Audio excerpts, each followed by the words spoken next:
Saya nggak pernah baca surah Ad-Duha ini tidak menangis. Sebab Allah sedang bercerita tentang betapa dekat dan baiknya Dia dalam kehidupan. Allah tidak pernah meninggalkan siapapun dari makhluknya. Allah selalu berbuat baik. Satu hari ketika engkau sedang diuji dengan kesedihan dan persoalan hidup terasa menghimpit, coba engkau buka surah ini. Kita sama-sama mengingat apa yang kita akan pelajari pada hari ini. Lalu rasakan bagaimana Allah menyapamu ketika engkau membaca Ad-Duha wal laili idza saja ma wadda'aka rabbuka wa ma qala, dan ayat-ayat setelahnya. Alhamdulillah nahmaduhu wa nasta'inuhu wa nastaghfiruh wa na'udzu billahi min shururi anfusina wa sayyiati a'malina may yahdihillahu fahuwal muhtad wa may yudlil falan tajida lahu waliyyan mursyida. Asyhadu an la ilaha illallah wahdahu la syarika lah wa asyhadu anna Muhammadan abduhu wa rasuluh. Allahumma salli wa sallim wa barik ala nabiyil huda wa ala alihi wa ashabihi wa man walah, amma ba'd. Ibu-ibu yang dirahmati Allah Subhanahu wa taala, alhamdulillah pagi ini kita kembali berkumpul di Masjid Darussalam Kota Wisata. Insyaallah setelah kita sama-sama belajar mentadabburi kandungan dan pelajaran kehidupan dari surat Al-Fatihah, di mana itu adalah surah yang selalu kita ulang dalam salat, itu akan membantu insyaallah kekhusyukan kita ketika melaksanakan salat. Sebab hati kita kalau faham gitu dengan apa yang kita baca, maka itu akan lebih memudahkan kita ya untuk menikmati, merasakan keindahan salat dan bermunajat kepada Allah Subhanahu wa taala. Maka hari ini insyaallah kita akan meneruskan gitu dengan surah-surah pendek yang biasa dibaca di dalam salat. Kalau kita lagi salat, biasanya kita mulai baca Wadduha lalu adik-adiknya. Jadi kita mulai dari Wadduha gitu ya. Kenapa kita tidak mulai dari An-Nas gitu? Padahal itu surah favorit kita Ustadz gitu ya. Tapi kita mulai dari Ad-Duha itu biar kita juga lebih bersemangat lah gitu. Naik kelas, jangan hanya baca 3 qul, jangan gitu ya. Tapi juga baca yang lain. Urutannya kita mulai dari Ad-Duha itu sebab Nabi SAW memang tidak melarang kita membaca rakaat pertamanya apa, rakaat keduanya apa, tidak melarang.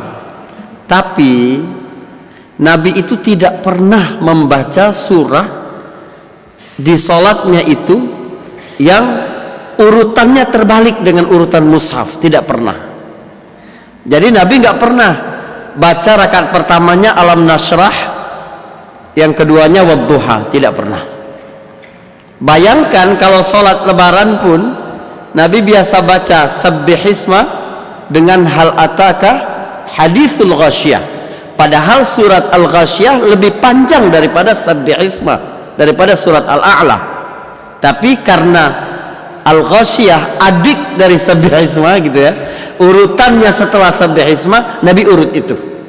Jadi ini bagian dari kita mengikuti sunnah Nabi. Apalagi Nabi secara khusus menyebutkan Sallu kama ra'aitumuni usalli, salatlah kamu sebagaimana kamu melihat aku salat. Baik, kita coba hari ini membaca surat Ad-Duha dan mempelajari beberapa kandungan yang terdapat di dalamnya. Kita coba ya hal-hal yang lebih dekat berkaitan dengan kehidupan emak-emak gitu, dan bagaimana surah ini ya sangat menghibur gitu, memberikan ketenangan yang luar biasa gitu. Saya akan bacakan dulu ya tabarruk dengan surah Ad-Duha ini. A'udzu billahi minasyaitonir rajim. Bismillahirrahmanirrahim. Wadduha wal laili idza saja ma wadda'aka rabbuka wa ma qala walal akhiratu khairul laka minal ula ولسوف يعطيك ربك فترضى ألم يجدك يتيما فآوى ووجدك ضالا فهدى ووجدك عائلا فأغنى فأما اليتيم فلا تقهر وأما السائل فلا تنهر وأما بنعمة ربك فحدث. Baik, siapapun yang pernah merasakan ditinggalkan oleh Allah Subhanahu wa ta'ala, siapapun yang sering melihat, kenapa ya tetangga-tetangga itu kayaknya rezekinya lancar sekali, kenapa teman-teman itu bisnis suaminya berjalan maju terus, apakah Allah hanya memperhatikan mereka lalu melupakan kita? Kepada siapapun yang pernah punya pikiran seperti itu, kepada jiwa yang pernah terlintas jangan-jangan Allah tidak memperhatikan kehidupannya, hari ini mari sama-sama kita tanamkan kebahagiaan dari pengalaman Rasul sallallahu alaihi wasallam dari kasus surat Ad-Duha ini. Selamat datang pada kebahagiaan yang tidak bertepi, seperti cahaya duha yang berlimpah. Selamat menjalani kehidupan yang tenang, seperti malam yang mulai gelap dan kita diminta untuk mengistirahatkan fikiran-fikiran kita. Wadduha wallaili idza saja. Saya enggak pernah baca surah Ad-Duha ini tidak menangis, sebab Allah sedang bercerita tentang betapa dekat dan baiknya Dia dalam kehidupan. Allah tidak pernah meninggalkan siapapun dari makhluknya. Allah selalu berbuat baik. Satu hari ketika engkau sedang diuji dengan kesedihan-kesedihan dan persoalan hidup terasa menghimpit, coba engkau buka surah ini. Kita sama-sama mengingat apa yang kita akan pelajari pada hari ini. Lalu rasakan bagaimana Allah menyapamu ketika engkau membaca Ad-Duha wallaili idza saja ma wadda'aka rabbuka wa ma qala, dan ayat-ayat setelahnya. Saudari-saudari, tidak sulit sebenarnya menjaga prasangka baik kepada Allah Subhanahu wa ta'ala, tapi kita berkali-kali melakukan itu. Kita bersangka buruk kepada Allah Subhanahu wa ta'ala. Allah mengajarkan kita melalui surah ini satu nikmat yang tidak bisa dibeli oleh apapun, yaitu nikmat dekat kepada Allah Subhanahu wa ta'ala. Coba kita lihat latar belakang turunnya surat Ad-Duha. Nabi sallallahu alaihi wasallam hidup di tengah lingkungan yang rusak. Orang-orang berbunuh-bunuhan karena hal-hal yang sepele. Kerusakan di mana-mana. Orang-orang menyembah berhala. Nabi sallallahu alaihi wasallam hatinya menolak. Fitrahnya sehat. Dia melihat ini bukan hal yang benar. Pasti ada sesuatu. Bagaimana mendatangkan ketenangan yang sesungguhnya dalam hidup? Bahwa hidup seperti hewan, apapun yang mau kita lakukan, kita bisa lakukan. Apapun yang kita inginkan, akan kita raih. Tidak menjawab banyak persoalan dalam hidup, tidak. Lalu ketika semakin matang usia Nabi sallallahu alaihi wasallam, dia menyingkir dari kehidupan seperti itu. Nabi suka menyendiri, pergi jauh, cari puncak yang paling tinggi di kota Mekah, itulah Jabal Nur. Ada satu gua di situ namanya Hira. Hira, satu gua yang seperti pelukan, seperti seorang yang sedang berada dalam kedamaian, menghadap tepat ke Ka'bah. Kalau malam dari gua Hira itu melihat ke Ka'bah itu benar-benar luar biasa. di atas ada alam semesta yang menghamparkan kebesaran Allah Subhanahu wa taala, yang mencerminkan kesempurnaan takdir dan pengaturan pada zat yang memiliki langit dan bumi. Lalu di bawahnya ada rumah Allah, bangunan pertama yang didirikan di bumi. Satu bangunan sederhana, Ka'bah, bukan sesuatu yang megah. Kalau Anda coba mengukur Ka'bah itu, tidak simetris. Semua sisi Ka'bah itu punya panjang yang berbeda. Karena memang Islam bukan agama dan peradaban yang mementingkan materi, bukan. Ini hanya simbol. Kenapa Allah membuat rumahnya di bumi sementara Allah tidak membutuhkan tempat? Allah tinggi di arasnya, tapi kenapa Allah Subhanahu wa taala buat rumahnya di bumi itu? Sebab manusia adalah makhluk yang terdiri dari entitas fisik. Ada daging, tulang, lemak, kulit.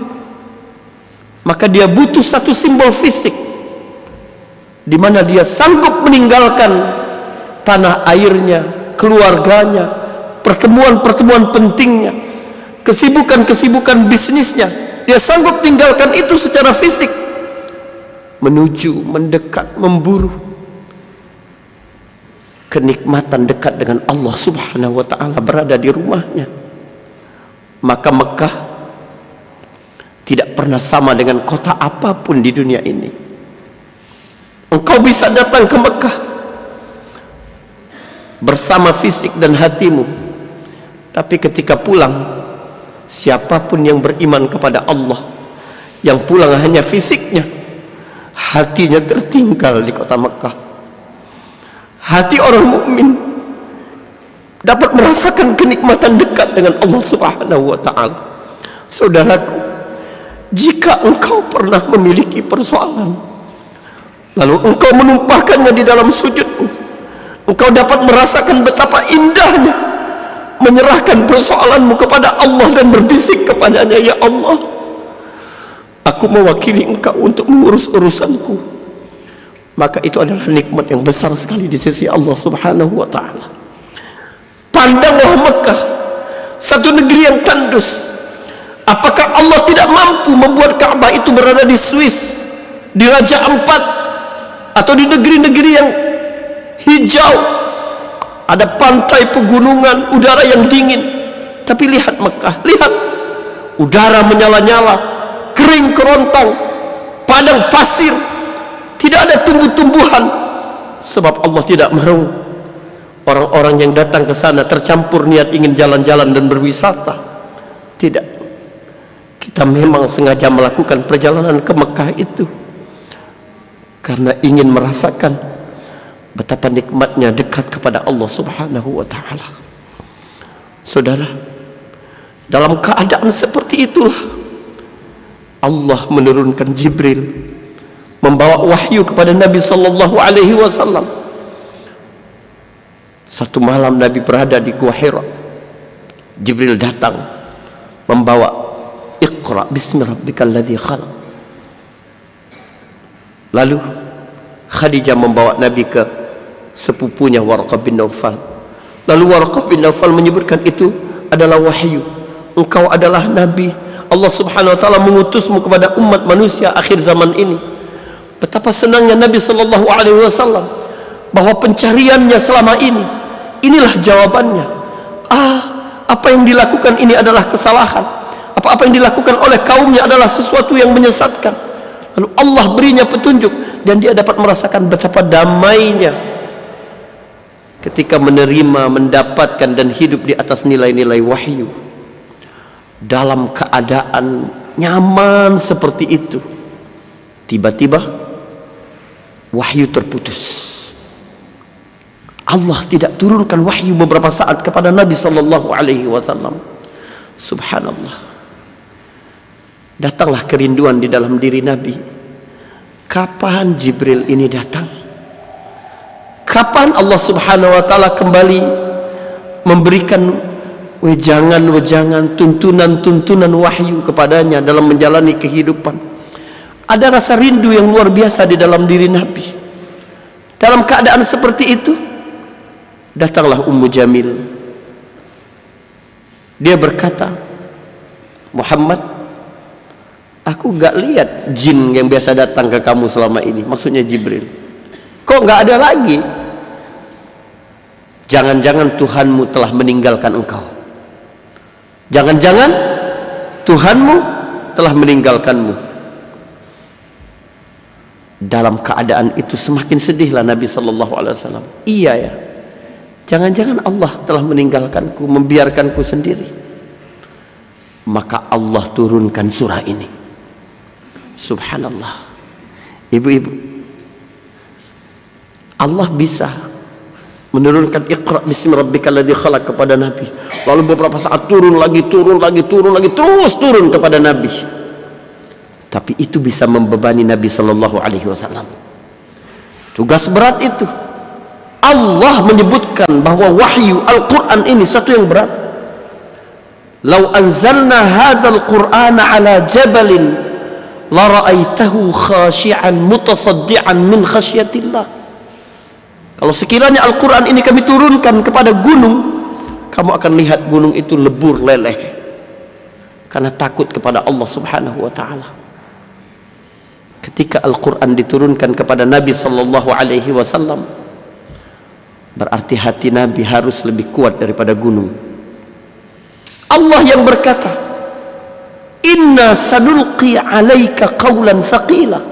Kami akan berikan engkau kata-kata yang berat Muhammad, berat bagi Nabi. Maka sebagai bentuk rahmat Allah, perhatikan, sebagai bentuk rahmat Allah, Allah tidak langsung turunkan bertubi-tubi itu, walaupun indah, walaupun petunjuk, walaupun menenangkan. Tapi kalau dia datang terus menerus, bisa jadi membebani Nabi. Maka Allah tahan dulu sebentar, biar Nabi dapat merasakan dulu. Ternyata betapa tidak menenangkannya hidup jauh dari wahyu. Baru Allah turunkan. Allah tidak mau menurunkan wahyu kepada Nabi menjadi beban. Tapi Allah ingin menurunkan wahyu kepada Nabi karena kerinduan kepada Allah Subhanahu wa ta'ala. Dalam kehidupan kita juga kadang ditahan oleh Allah dengan beberapa nikmat yang biasa Allah berikan, tiba-tiba Allah tahan.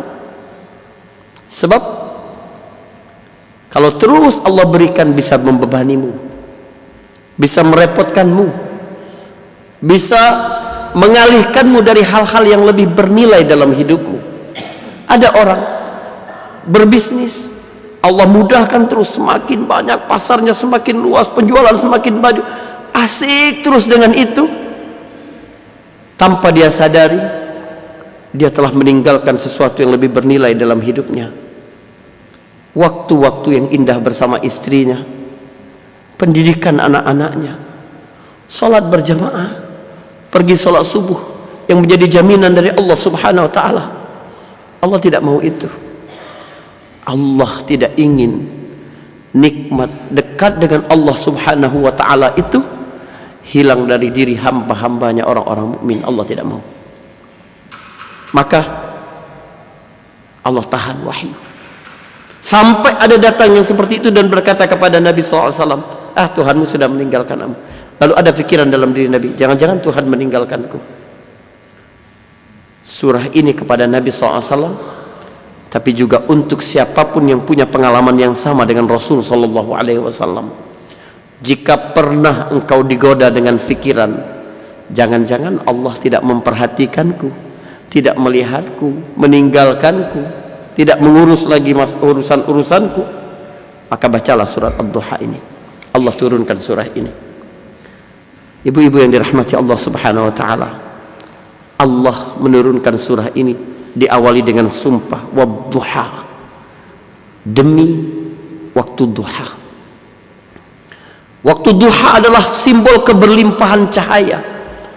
Jangan lihat duha di kota besar, di Jakarta, jangan. Tapi lihat di kampung-kampung, di sawah-sawah, di pegunungan, paling indah waktu duha itu. Cahaya matahari sempurna, tapi masih ada sejuk malam yang tersisa. Ada hangat, ada keindahan, ada harapan, ada kerja para petani, bagaimana mereka datang penuh dengan semangat. Duha adalah simbol kesibukan dan pekerjaan. Duha adalah keberlimpahan cahaya. Allah bersumpah demi waktu duha. Allah ingin kita ini juga memiliki mental keberlimpahan cahaya di dalam diri kita itu. Mental abundance, bahwa segala sesuatu diberikan Allah Subhanahu wa taala dalam hidup kita ini. Kalau ada yang Allah tahan, maka itu untuk kebaikan manusia. Tapi pada hakikatnya Allah terus mengulurkan kebaikan buat hamba-hambanya itu. Cahaya itu punya dua sifat dasar. Yang pertama, cahaya itu datangnya dengan cepat. Ketika hari gelap, Anda menyalakan lampu, pergi ke sekelar-sekelar, Anda klik, berapa detik ruangan tiba-tiba terang? Sepersekian detik. Begitulah kebaikan-kebaikan Allah dan kasih sayangnya. Cepat sekali datang. Ketika kita membutuhkannya dan memanggilnya, kasih sayang Allah itu seperti cahaya, datang dengan segera. Sifat kedua cahaya apa? Tidak pilih kasih. Cahaya matahari, apakah pilih kasih? Tidak. Seperti siapapun bisa terkena, siapapun bisa merasakan nikmatnya hangat cahaya pagi. Tapi ada tidak orang yang tidak terkena sinar matahari? Ada. Sebab masih berlindung di balik selimut. Iya kan? Apakah matahari pilih kasih? Atau dia tidak menyongsong cahaya matahari?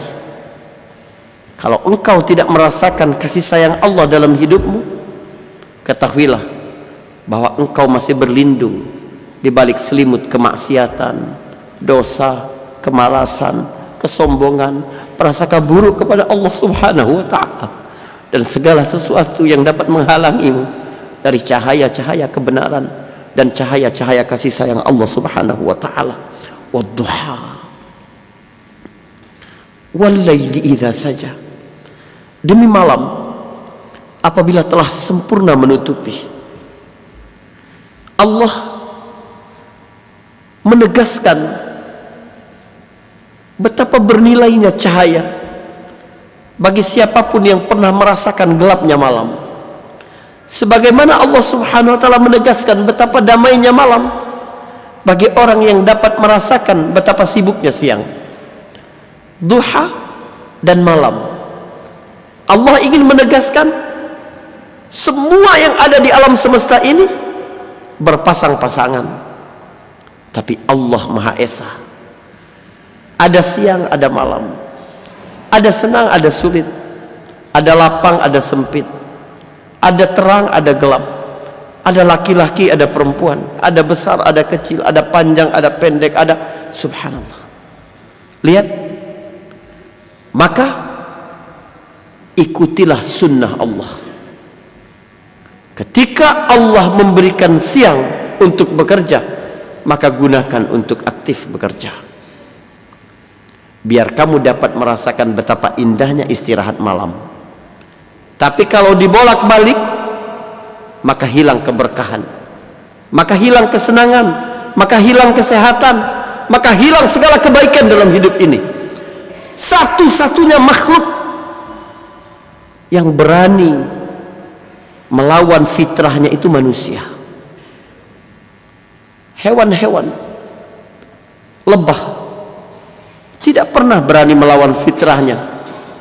Satu hari misalnya dia berpikir, coba bikin sarang itu, sarang lebah itu jangan segi 6, coba dibikin segitiga aja deh, mungkin lebih bagus. Tidak pernah.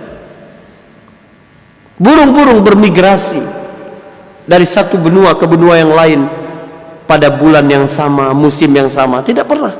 Dia berpikir, coba lain kali musim dingin saja atau musim panas saja. Tidak.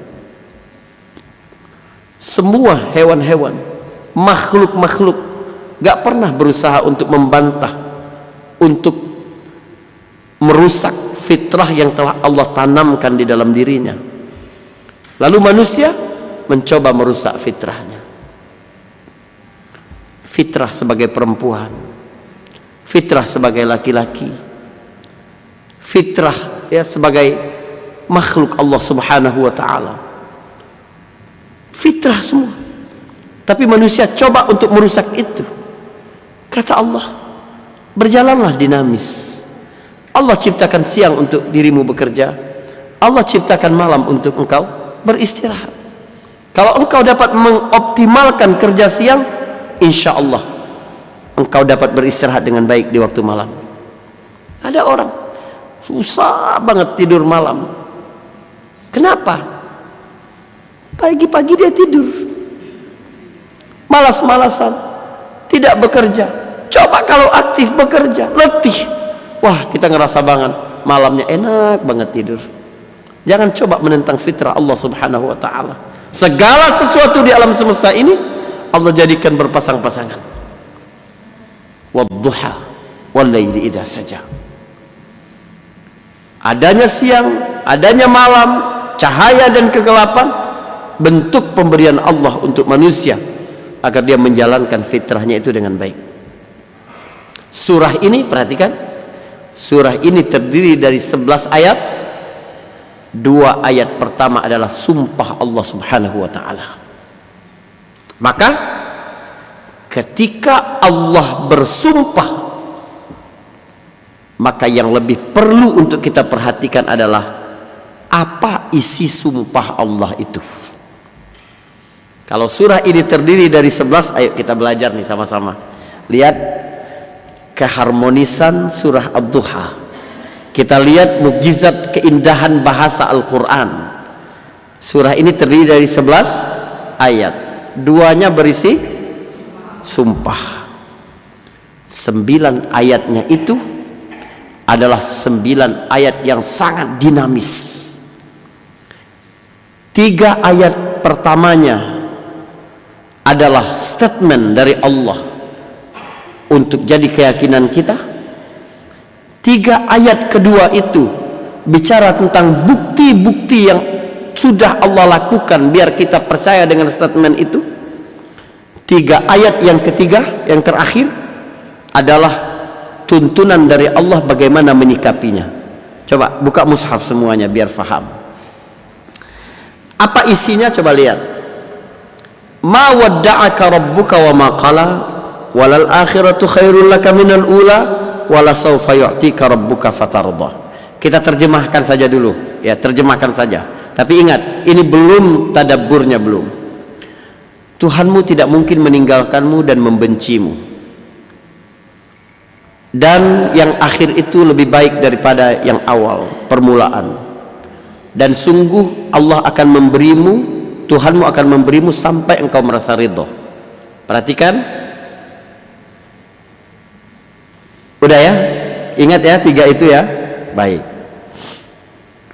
Bagian yang kedua, ayat pertamanya, alam yajidka yatiman fa'awa. Bukankah kamu sudah dapat, bukankah dia dapati kamu dalam keadaan yatim, lalu dia yang menjagamu, memeliharamu, mengasuhmu. Ayat 1 bagian 2 ini jawaban dari, bukti dari ayat 1 bagian pertama. Tuhanmu, lihat ayat ketiga, Tuhanmu tidak pernah meninggalkanmu dan tidak pernah membencimu. Dulu kamu yatim kan, maka Allah datang memeliharamu. Coba lihat di ayat pertama bagian ketiga langsung, fa'ammal yatima fala taqhar. Karena itu sama anak yatim jangan dizalimi, jangan dikasari, jangan dibentak. Subhanallah. Coba lihat bagian ayat kedua, bagian pertama, walal akhiratu khairul laka minal ula. Dan sungguh akhirat itu lebih baik daripada permulaan. Lihat bagian 2, bagian ayat kedua, bagian kedua, wa wajadaka dhallam fahada. Bukankah dulu engkau bingung lalu Allah beri petunjuk. Akhirat akan menjadi lebih baik kalau kita berada di dalam petunjuk. Maka Allah jawab, wa ammas sa'ila fala tanhar. Orang yang bertanya itu bukan hanya meminta, maka jangan kamu jangan kamu tolak. Orang yang minta petunjuk, orang yang bertanya fatwa, orang yang minta nasihat, jangan ditolak. Allah sudah kasih kamu hidayah, sebarkan hidayah itu kepada yang lain. Ayat ketiga di bagian pertama, wala saufa yu'tika rabbuka fatardah. Sungguh Tuhanmu akan memberimu sampai engkau ridha. Buktinya, wa wajadaka ailan fa'aghna. Bukankah dia mendapatimu dulu dalam keadaan miskin, tidak punya apa-apa, lalu Allah beri engkau kecukupan, kekayaan. Wa amma bi ni'mati rabbika fahaddis. Karena itu dengan nikmat Allah kamu tampakkan itu. Subhanallah. Lihat ya, antum pisahkan dua ayat pertama itu jawab sumpah Allah Subhanahu wa taala, lalu ayat 3, ayat 4, ayat 5 di kolom 1, ayat 6, ayat 7, ayat 8 di kolom 2, ayat 9, ayat 10, ayat 11 di kolom 3. Coba lihat baris pertama, baris kedua, baris ketiga. Subhanallah, Al-Quran ini keindahan bahasa Al-Quran. Baik, Allah bersumpah demi waktu duha, wadduha, demi waktu duha dan malam apabila telah sempurna ya, menutupi siang. Apa yang ingin Allah sampaikan? Allah sampaikan, ma wadda'aka rabbuka wa ma qala. Tuhanmu tidak pernah meninggalkanmu dan tidak pernah membencimu. Baik, ibu-ibu yang dirahmati Allah Subhanahu wa taala, Ummu Jamil datang kepada Nabi berkata, qad tarakaka rabbuka. Tuhanmu sudah meninggalkan engkau. Qad tarakaka rabbuka wa qalaka. Tuhanmu telah meninggalkan kamu dan membenci kamu. Tapi lihat Allah jawab tidak sama dengan pernyataan apa yang disebutkan oleh Ummu Jamil. Meninggalkan itu bahasa Arab taraka atau hajarah. Hijrah itu meninggalkan artinya. Ya, taraka itu juga meninggalkan. Tapi Allah tidak jawab meninggalkan, tidak. Allah jawab wadda'a. Apa arti wadda'a? Wadda'a itu arti asalnya adalah pamitan. Ya. Jadi kalau saya mau jalan sama anak saya misalnya, ngajak dia ke Alfamart, Indomaret lah gitu, kalau harus ngomong merek gitu kan. Saya didik dia biar dia itu selalu pamit kepada ibunya. Kalau bahasa Arabnya begini, waddi' ummak, pamit sama mama. Artinya kami mau ninggalin mama, tapi bakal datang lagi, itu artinya. Paham? Jadi wadda'a itu berkata see you again, bukan berkata goodbye forever, bukan. Jadi dalam fikiran Nabi atau Ummu Jamil berkata, Tuhanmu sudah meninggalkan engkau. Allah jawab, jangankan meninggalkan, pamit sebentar saja nggak pernah. Subhanallah. Lihat Allah memilih kata, ya lihat, Allah tidak pernah meninggalkanmu sekejap pun, tidak pernah. Maka Allah tidak gunakan kata ma hajaraka rabbuka wa ma qala atau ma tarakaka rabbuka wa ma qala. Itu gunanya kita belajar tafsir, belajar tadabbur Quran itu, biar larut hati kita dapat merasakan betapa sayangnya Allah kepada kita.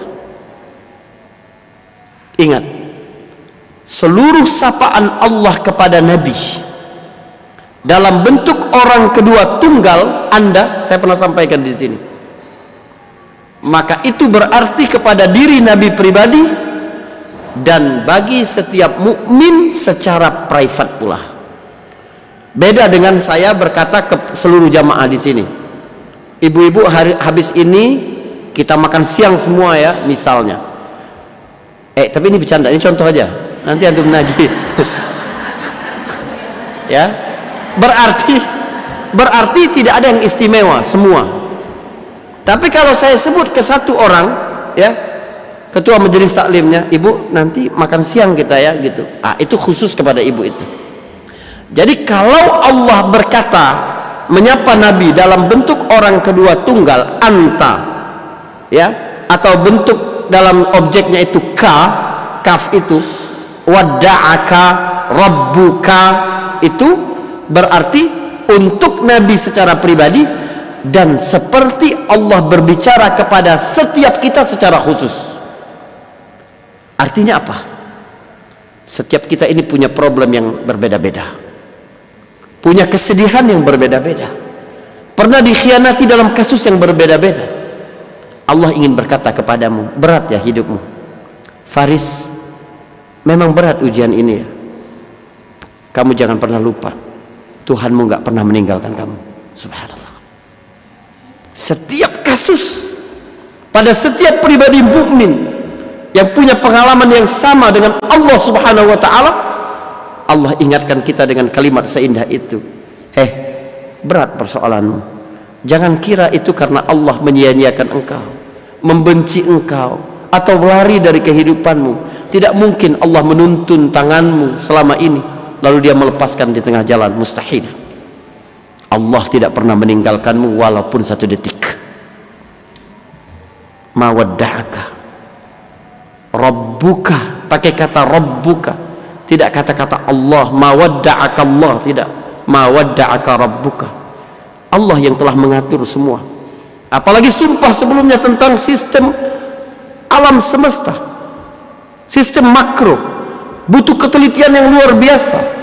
Ada siang, ada malam, itu tidak sesederhana kita memandang ada cahaya dan ada kegelapan. Tapi dia aturan bagaimana bumi berputar pada porosnya, bagaimana dia berputar mengelilingi matahari, bagaimana aturan bulan, bagaimana jarak matahari, bagaimana kadar cahayanya, bagaimana jarak antara bumi dan matahari, bagaimana. Subhanallah. Tuhanmu yang telah mengurus segala sesuatu dengan sempurna dan detail itu.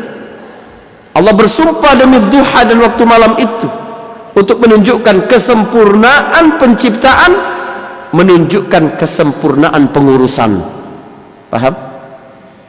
Sempurnanya penciptaan, kita lihat bagaimana alam semesta ini, menunjukkan betapa sempurnanya Allah mengurus alam semesta ini. Allah yang mengurus segala sesuatu dengan lembut, maha halus, teliti, tidak ada kesalahan di dalamnya, adalah Allah yang mengurus kehidupanmu, dan dia tidak pernah pergi dari hidupmu. Ma wadda'aka rabbuka wa ma qala. Apalagi dia membenci. Di sini ada keindahan bahasa yang berikutnya. Harusnya kalimat itu kan SPO, subjek, predikat, objek, ya. Saya memukul tikus, kan gitu. Saya membantu kamu, objeknya kamu. Lihat, ketika Allah berkata pamitan, meninggalkan sebentar, Allah sebut objeknya Nabi. Tuhanmu tidak pernah meninggalkan kamu. Tapi ketika Allah menyebut benci, Allah tidak sebut Nabi. Harusnya Allah sebut wa ma qalaka, ma wadda'aka wa ma qalaka. Tuhanmu tidak pernah meninggalkanmu, tidak pernah membencimu. Tapi jangankan membenci Nabi, menyebut nama Nabi setelah kebencian saja Allah tidak mau. Allah tidak pernah benci Muhammad gitu. Bahkan Allah mau menyebutkan kata ganti engkau setelah kata benci pun Allah nggak mau. Saking sayangnya Allah kepada Nabi sallallahu alaihi wasallam. Ma wadda'aka rabbuka wa ma qala. Ya Allah, segala sesuatu yang Allah berikan dalam hidup kita ini, kalau kita terima dengan cara yang benar, kita manfaatkan dengan cara yang benar sesuai dengan aturan Allah Subhanahu wa ta'ala, maka kita dapat merasakan kasih sayang Allah itu kepada kita. Tapi kalau ada rasa Allah benci kepadaku, sebenarnya ada aturan Allah Subhanahu wa taala yang kita langgar terkait dengan nikmat itu. Kita diberikan harta dan tidak amanah bagaimana menghabiskan harta dengan cara yang benar, maka kita akan dapati kehidupan seolah-olah Allah benci dengan kita, Allah murka dengan kita. Baik, lalu Allah berkata, walal akhiratu khairul laka minal ula, dan akhirat itu lebih baik daripada yang permulaan. Ini bisa bermakna di dunia, bisa bermakna di akhirat.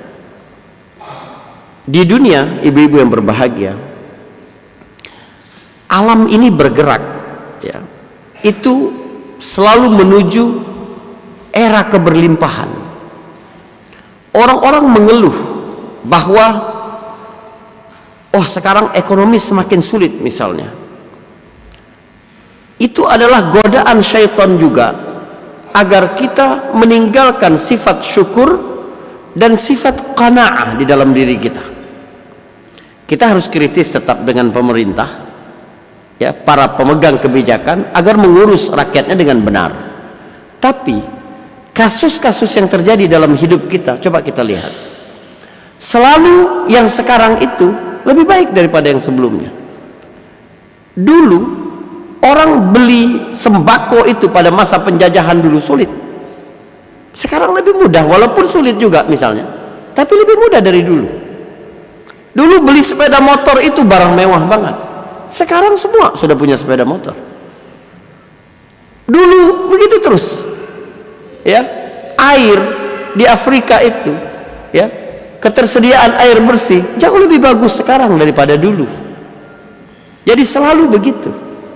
Dalam hidup kita juga begitu, bahwa segala sesuatu yang telah berlaku dalam hidupmu, kalau engkau sikapi dengan benar, maka itu akan mendatangkan kebaikan untukmu di masa yang akan datang. Hal-hal yang kita lihat sedih, sulit, gagal, ternyata ada rahasia kebaikan Allah yang baru Allah ungkapkan di kemudian hari. Itu banyak sekali. Ya, kalau nggak percaya ibu-ibu semua, coba ingat 3 hal capaian dalam hidup yang paling Anda berkesan. Apa capaian terbesar Anda dalam hidup? Nah, coba lihat 3 capaian paling besar Anda dalam hidup.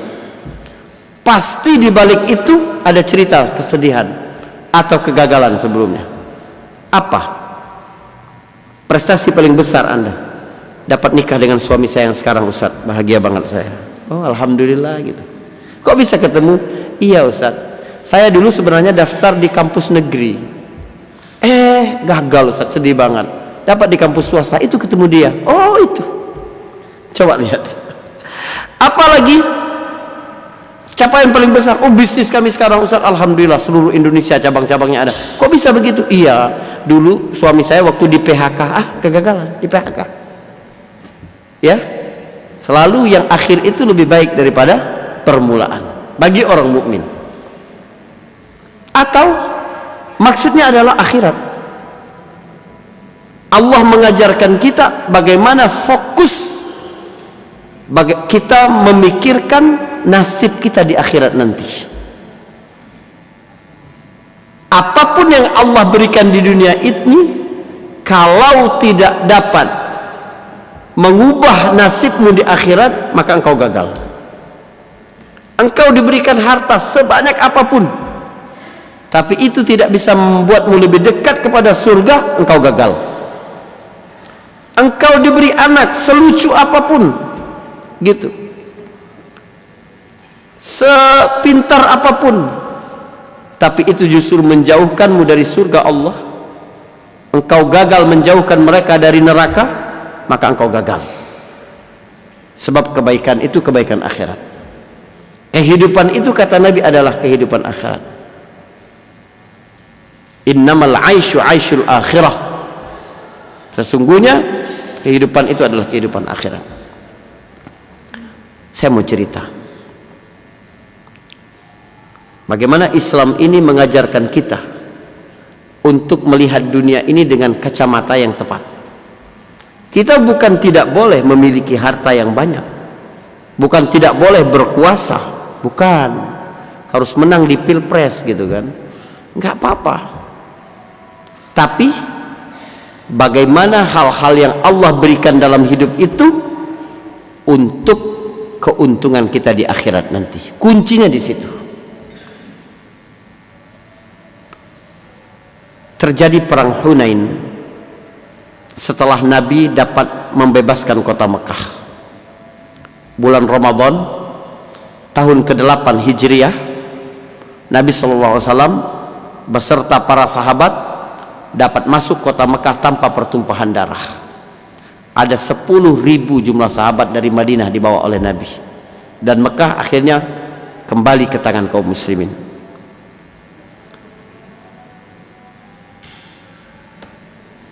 Nabi mendapat kabar intelijen bahwa Bani Hawazin yang ada di daerah atas dekat Taif itu sudah bersiap menyerang Rasulullah dan para sahabat.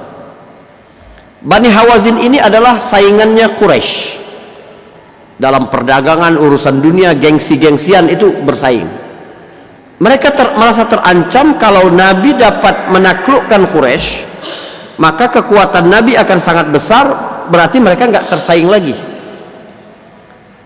Atau kalau Nabi kalah, orang Quraisy menjadi lebih kuat, mereka juga jadi merasa di bawah. Maka mereka ingin mencegah itu sebelum Nabi dapat masuk Mekah, konsentrasinya menuju Mekah, mereka serang dari belakang. Tapi mereka terlambat, gerakan Nabi lebih cepat dan kaum muslimin dapat masuk Mekah dengan damai. Tapi informasi ini menjadi rujukan Nabi untuk pergi menyongsong pasukan Hawazin ini.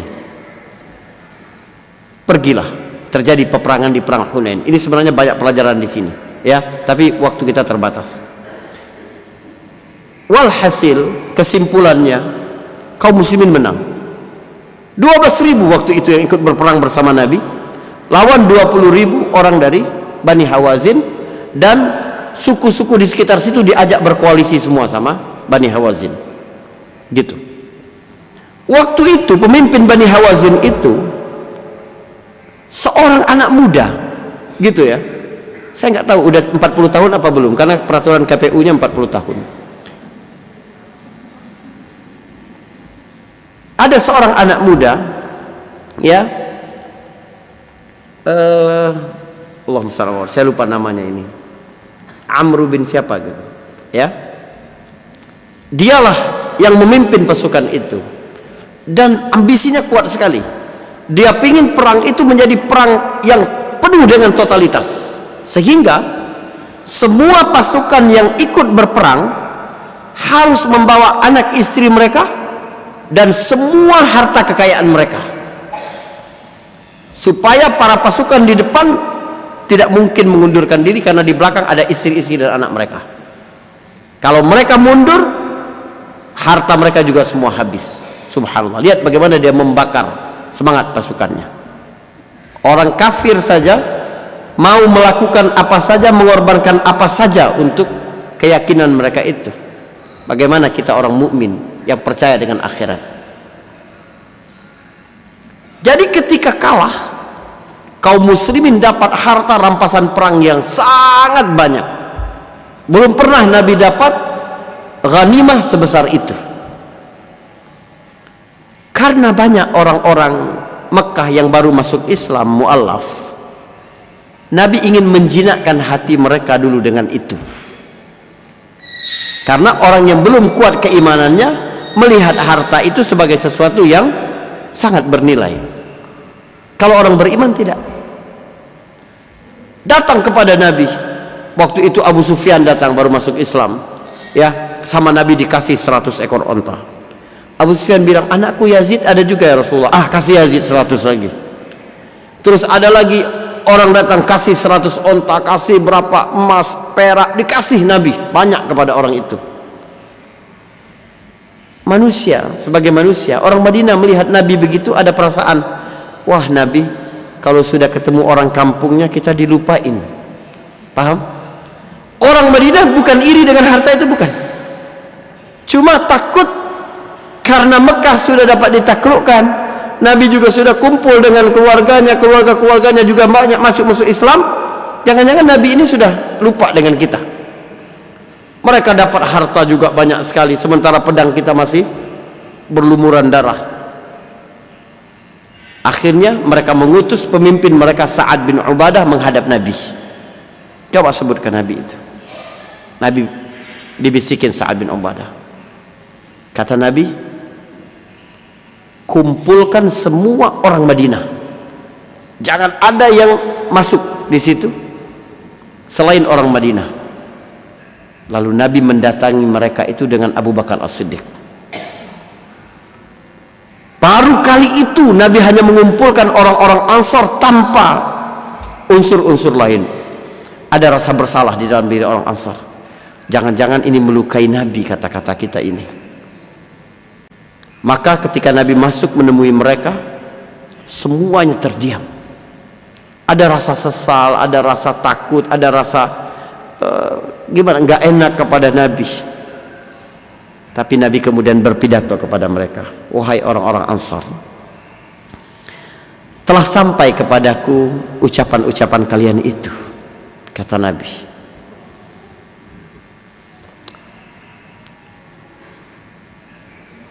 Tapi bukankah kalian dulu adalah umat yang tersesat, lalu Allah beri petunjuk dengan kedatanganku?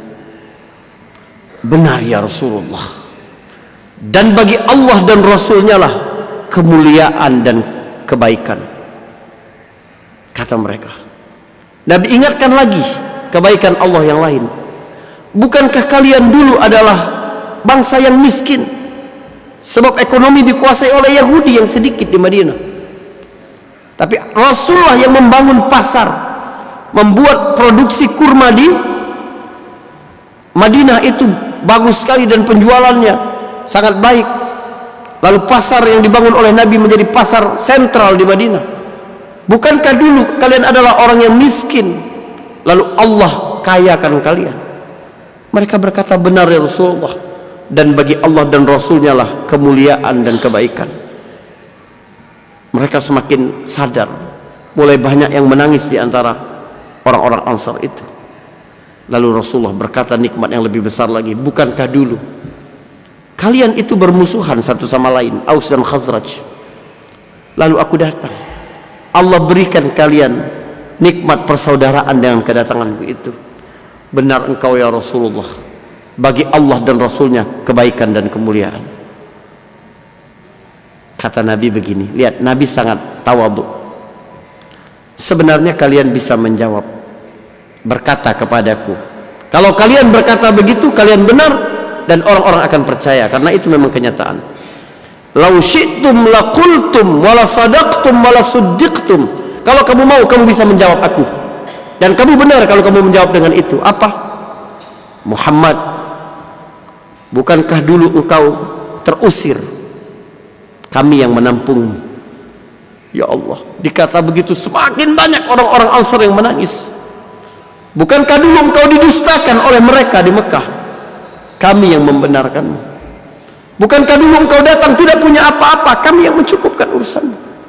Semua sahabat Ansar menangis sampai basah jenggot-jenggot mereka, dan mereka berkata, bagi Allah dan Rasulnya kebaikan dan kemuliaan.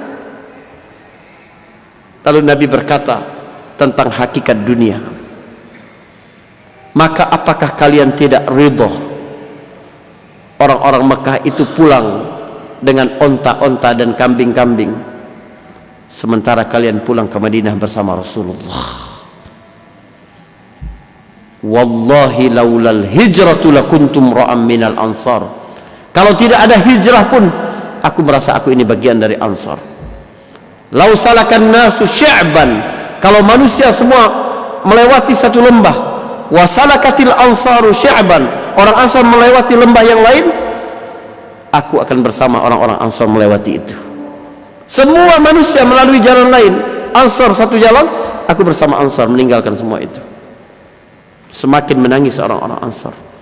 Nabi menanamkan kepada mereka sesuatu yang lebih bernilai, bukan hanya dunia, bukan hanya materi, tapi jangan kehilangan Allah dan Rasulnya dalam kehidupan ini. Walal akhiratu khairun laka minal ula. Wala sawfa yu'tika rabbuka fatarda. Ini ayat terakhir di pagi hari ini. Wala sawfa yu'tika rabbuka fatarda, dan Allah sungguh, ya Tuhanmu sungguh akan memberimu sampai engkau ridha. Ali bin Abi Thalib berkata kepada penduduk Kufah, wahai orang-orang muslim, kalian mungkin mengira ayat yang paling penuh harap itu adalah qul ya ibadiyalladzina asrafu ala anfusihim la taqnatu min rahmatillah. Wahai, katakan ya Muhammad kepada hamba-hambaku yang melampaui batas, jangan putus asa dengan rahmat Allah. Allah mengampuni semua dosa. Ayat ini ayat yang paling optimis. Allah bukan memanggil ahli tahajud, ahli puasa sunnah, ahli sedekah, ahli majelis ilmu, bukan. Allah memanggil para penjudi, peminum khamar, pezina, ya, pelaku dosa-dosa besar. Katakan kepada hamba-hambaku yang melampaui batas, jangan putus asa dari kasih sayang Allah. Allah tetap sayang kepada kalian. Kalian datang bertaubat, Allah pasti ampuni. Itu ayat paling optimis. Kata Ali, mungkin kalian mengira ayat itu adalah ayat yang paling penuh harap, penuh optimisme kepada kalian. Tapi sebenarnya ada ayat yang lebih lagi, yaitu ayat wala saufa yu'tika rabbuka fatardah. Ayat ini kepada Nabi, tapi lihat tafsirnya menurut Ali. Dan sungguh Tuhanmu akan memberimu sampai engkau ridha. Ternyata itu bukan tentang Nabi, tapi tentang umatnya. Sebab Nabi tidak mungkin merasa ridha sampai semua umatnya masuk surga. Ayat ini adalah jaminan dari Allah. Bersabarlah dengan sedikit ujian dan kesusahan di dunia, selagi engkau tetap berada dalam barisan umat Muhammad sallallahu alaihi wasallam, engkau akan Allah masukkan ke surga, karena Rasul tidak mungkin ridha sampai semua umatnya masuk surga. Wala saufa yu'tika rabbuka fatardah. Ya, tentang bukti-bukti dan sikap-sikap insyaallah kita lanjutkan di pertemuan berikutnya. Ridho ya, udah kita tutup. Baik, insyaallah Allah berikan kita kesempatan berjumpa untuk meneruskan surah Ad-Duha ini, ya. Barakallahu fikum. Subhanakallahumma bihamdika asyhadu an la ilaha illa anta astaghfiruka wa atubu ilaik. Assalamualaikum warahmatullahi wabarakatuh.